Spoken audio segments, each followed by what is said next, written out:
સીએના વિદ્યાર્થીઓ માટે મહત્વના સમાચાર સામે આવી રહ્યા છે। ફાઉન્ડેશન અને ઇન્ટરમીડિયેટની પરીક્ષા હવે 3 વાર લેવામાં આવશે। વર્ષમાં 2 વાર લેવાતી પરીક્ષા હવે 3 વાર લેવાનો નિર્ણય કરાયો છે।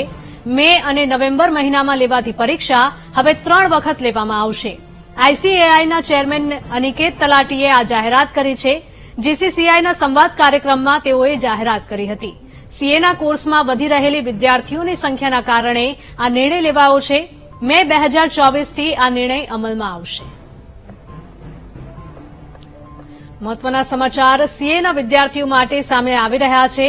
ફાઉન્ડેશન અને ઇન્ટરમીડિયેટની પરીક્ષા હવે 3 વાર લેવામાં આવશે। વર્ષમાં 2 વાર લેવાતી પરીક્ષા હવે વર્ષમાં 3 વાર લેવાનો નિર્ણય કરાયો છે।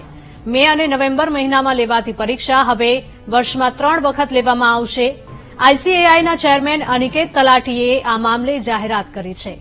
જીસીસીઆઈના સંવાદ કાર્યક્રમમાં તેઓએ મહત્વની જાહેરાત કરી છે।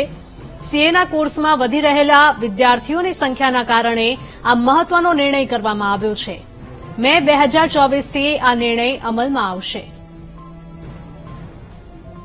સંવાદદાતા દર્શલ જોડાયા છે। દર્શલ, જણાવશો કે સીએના વિદ્યાર્થીઓ માટે મહત્વના સમાચાર। 2 વખત લેવાતી પરીક્ષા હવે વર્ષમાં 3 વખત લેવાનો નિર્ણય।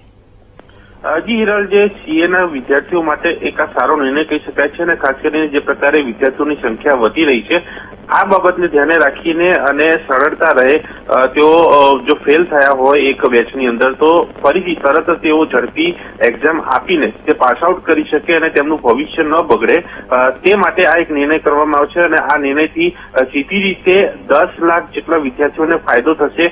કારણ કે અત્યાર સુધી જે વર્ષમાં 2 વખત એક્ઝામ લેવાતી હતી જેમાં 6 મહિને જે એક્ઝામ લેવા જેમાં 4.5 લોકો આ પરીક્ષા આપતા હતા। હવે આ 4 મહિને પરીક્ષા લેવામાં આવશે એટલે કે વર્ષમાં 3 વાર લેવામાં આવશે જેમાં સપ્ટેમ્બર મહિનાની પરીક્ષા જે છે તે એડ કરવામાં આવી છે જેના કારણે આ સીએના વિદ્યાર્થીઓને સીધો ફાયદો થશે તેવું મનાઈ રહ્યું છે ને તેમાં પણ ગુજરાતમાં લગભગ 1.25 લાખ ઉપર વિદ્યાર્થીઓ જે છે કે જેને તેનો સીધો ફાયદો થશે તે પ્રકારનું એક આયોજન તે પ્રકારનો નિર્ણય અહીંયા કરવામાં આવ્યો છે અને હવે આ કદાચ કહી શકાય નિર્ણયથી હજુ પણ આ વિદ્યાર્થીઓની સંખ્યા વધી શકે છે। એટલે કે 5 વર્ષ પહેલા એટલે કે 2019-18ની જો વાત કરવામાં આવે તો ઓલ ઓવર જે 6 લાખની આસપાસ જે વિદ્યાર્થીઓ હતા જે સંખ્યા વધીને હાલ 10 લાખ સુધી પહોંચી છે અને હવે આ નિર્ણયના કારણે હજુ પણ આ સંખ્યા વધશે એટલે કે સીએની અંદર વિદ્યાર્થીઓની સંખ્યા આ નિર્ણયથી વધી શકે છે અને વિદ્યાર્થીઓનું ભવિષ્ય પણ ઉજળું બને તે પ્રકારની પ્રક્રિયા અહીંયા કરવામાં આવી છે।